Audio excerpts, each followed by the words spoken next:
Going to ask you to sing, not night singing. Reverend Shannon, see you with us tonight. We want you to sing like people used to sing, with uplifted voices.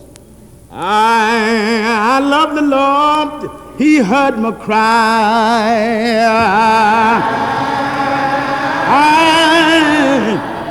I love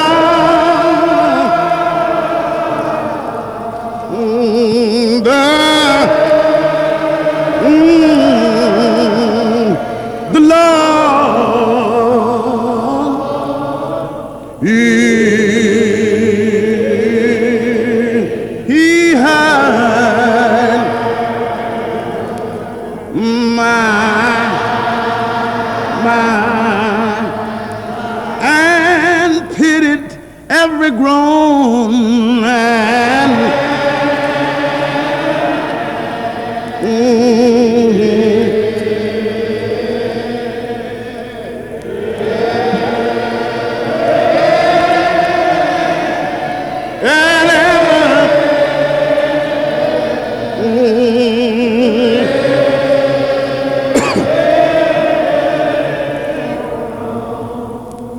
Thank you. I'm a little tired tonight, but I'm going to talk with you a little bit anyway. After the communion, after the 11 o'clock service today in communion, then I went to the hospital to visit Mr. Ted White, who is ill, seriously ill, and looked in on the program at King Solomon. And of course, with all of this, I have scarcely stopped since about 11 o'clock today. I'm going to ask you to pray a little while I talk with you briefly. We're reading for your consideration a passage found in the 26th chapter of St. Matthew, the 37th through the 39th verse. It reads as follows: And he took with him Peter and the two sons of Zebedee, and began to be sorrowful and very heavy. Then said he unto them, My soul is exceedingly sorrowful, even unto death. Tarry ye here and watch with me. And he went a little further and fell on his face and prayed, saying, O my Father, if it be possible, let this cup pass from me. And nevertheless, not as I will, but as thy will. Jesus in Gethsemane. Jesus in Gethsemane. It was my privilege a few years back to visit Jerusalem. And after observing the historical sites within the city or within the city walls, I was directed by guide outside of the city wall to a place that is reported historically to be the spot that was known in Jesus' time as the Garden of Gethsemane. I stood upon those hallowed grounds and tried to envisage this sorrowful, this lonely, solemn figure from Nazareth in Galilee as he faced one of the most awful crises that history has ever recorded on that lonely night. when even his friends could not stay awake, watch, and pray with him. Which is to suggest to me that maybe not in the same way, maybe not to the same degree, but all of us, men and women of all ages, have had their respective Gethsemanes. I want you to pray with me a little while. May not have been in Jerusalem, outside of the walls. Maybe we were not regarded by the Jews as a Beelzebub or the prince of devils on one hand, and as the prince of peace on the other, and as a rabbi in certain quarters. Maybe we were not Socrates in Athens, where we were brought face to face with the bitter cup of hemlock to drink until we were demised. Or maybe we may not have been a Gandhi of India, or an Abraham Lincoln of America, or a Martin Luther King of America, who finds his Gethsemane tonight in Florida.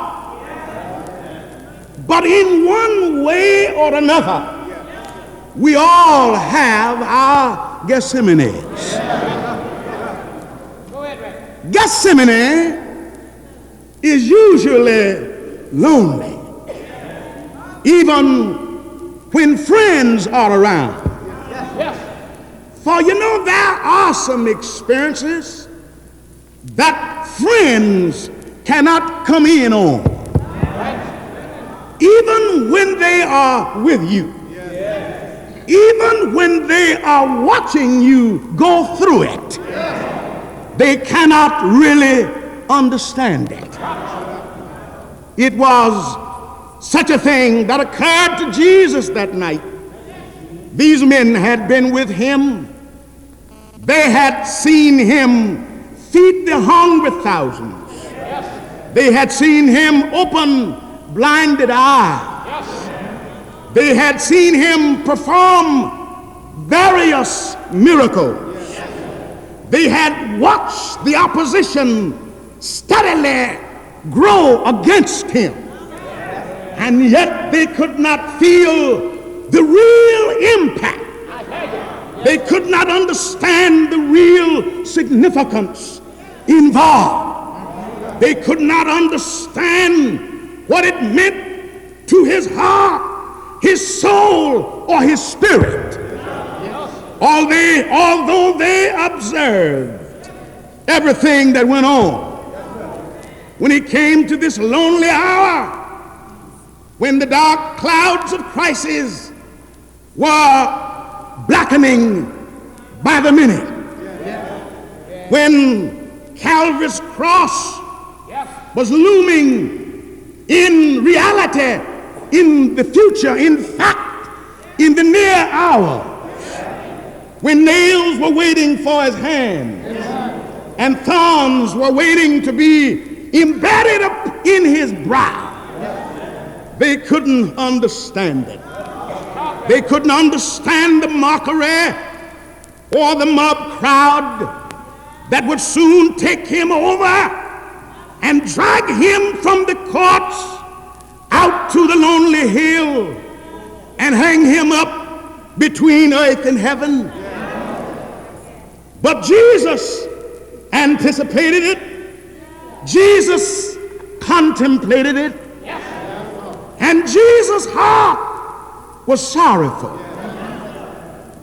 For you know, there are those who say that here was an instance where Jesus was meeting a destiny that had been planned for him, a destiny that was predestined for him.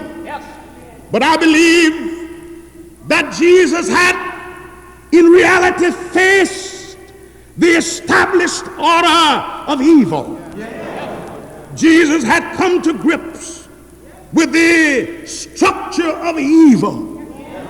And on the other hand, Jesus represented the structure of light and of righteousness and of peace and justice.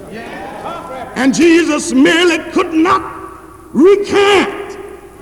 He could not back down.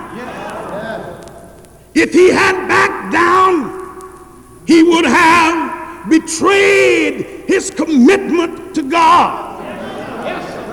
For certainly he was committed. And in this way was possibly the most unique man in all of history. Not possibly, but rather he was and is the most unique man, the most balanced personality that the world has ever known.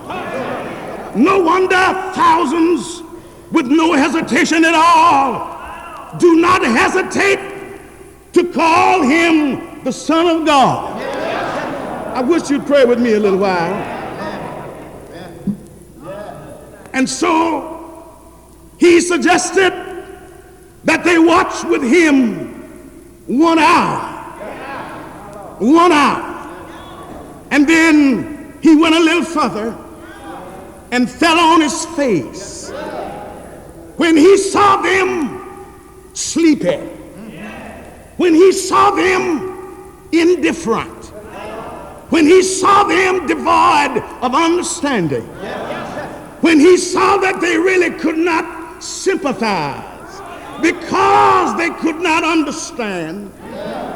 He declared the flesh is weak, but the spirit was at least willing. Listen, if you please.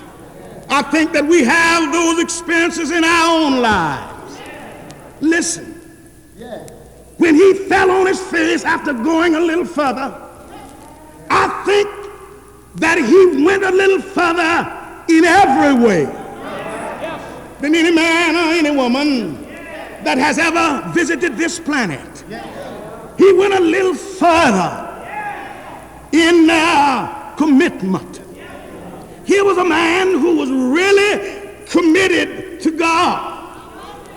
Here was a man that put the will of God above everything. One day in Sychar, Samaria, when he had arrived there tired and weary, and his disciples went downtown to seek meat to eat. When they got back, they found him engaged in a sermon, so to speak, with one of the women of Sychar. And they rebuked him because it was not traditional that a rabbi or a teacher would speak to a harlot in the streets. And so they said, Master, come on. Turn away from this woman. Come on. We have meat here for you to eat. But Jesus was so committed. He said, my meat is to do the will of him that sent me. That's the thing that fills me up. That's the thing that gives me satisfaction. That's the thing that brings pleasure into my life, is to do my Father's will, because I am committed. He went a little further, not only in commitment, but he went a little further in God consciousness. Imagine a man that was so God conscious, had such awareness of God that he was able to rise to the level to say, my Father and I are one. And whosoever have seen me have seen the Father. I don't believe you hear me. I don't believe we've had anybody else on this planet who felt at one with God, who was so attuned to God's will that he moved by the prompting of God's will in all of his daily life. He went a little further. I believe he went a little further in suffering, in a willingness to suffer. Even the cross of Calvary. He went a little further in facing death and danger, in his daring to please his Father God. And so, after having gone a little further than all of the other great men that the world has ever known, there are great men who have been emperors and who have ruled empires. There were great emperors and kings and statesmen, potentates and noblemen, representing the pharaohs of Egypt,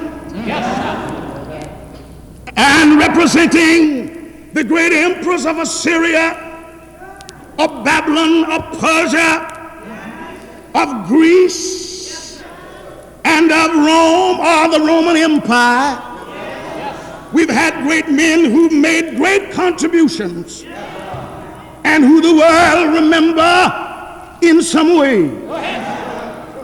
But nobody has gone as far in changing the world and in having the kind of impact upon the world to revolutionize world order and to make the world a better place in which to live than has Jesus. Let me tell you one thing. I said the pharaohs of Egypt didn't go as far or as far as he did. The emperors of Assyria or of Babylon didn't go as far as he did. The great Roman emperors did not go as far as he did in influencing the world. The great thinkers of Greece and of China and of India didn't go as far as he did. And in many ways, therefore, he went a little further. And then he fell on his face as his heart began to be sorrowful. And he said in his prayer, when his heart was heaviest, "Oh, my Father, if it be your will." Some people try to tell me that it was predestined. There was no way around it. But obviously Jesus did not hold this view. For he said, if it be your will, if it is at all possible, let this cup pass.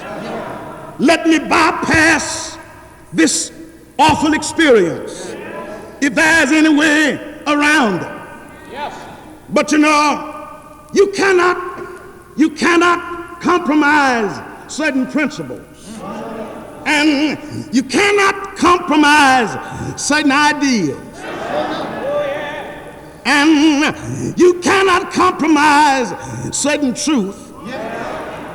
And certainly you cannot compromise the way of the Lord.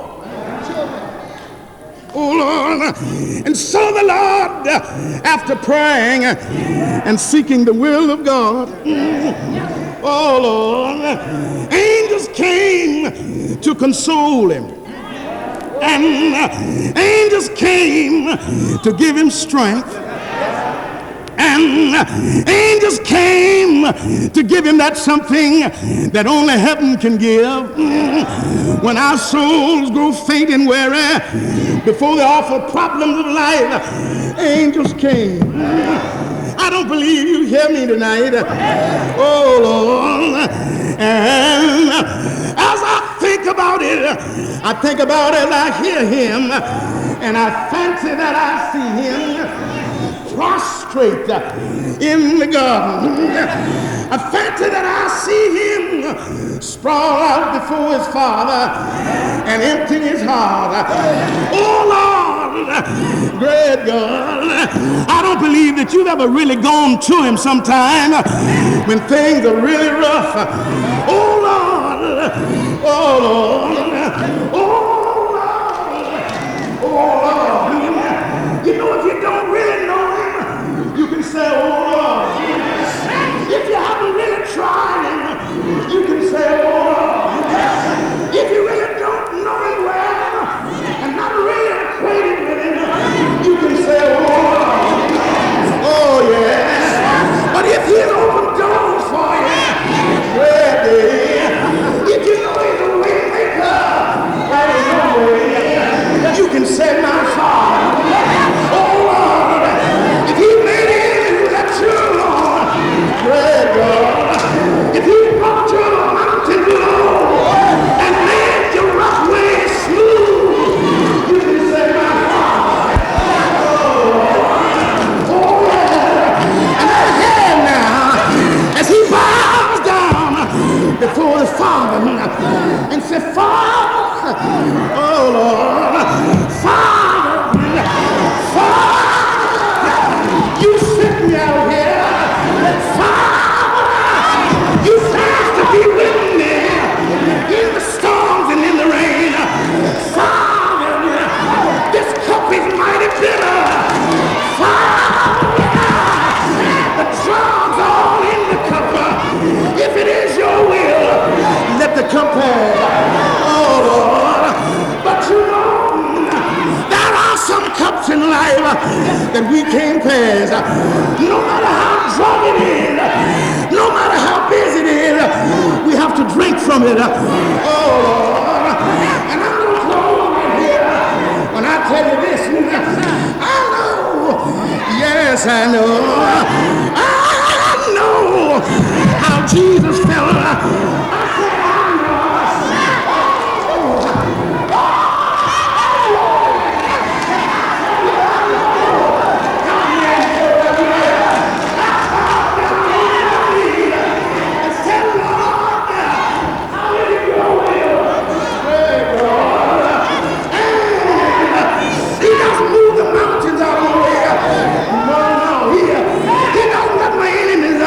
He doesn't make them let me alone.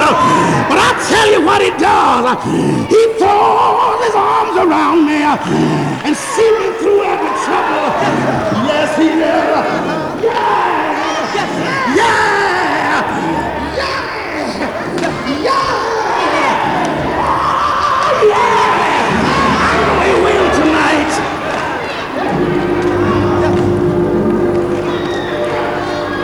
I know he will. I know he will. I don't have to ask nobody. I know. Yes, I know. I know. Oh, yeah. I know tonight.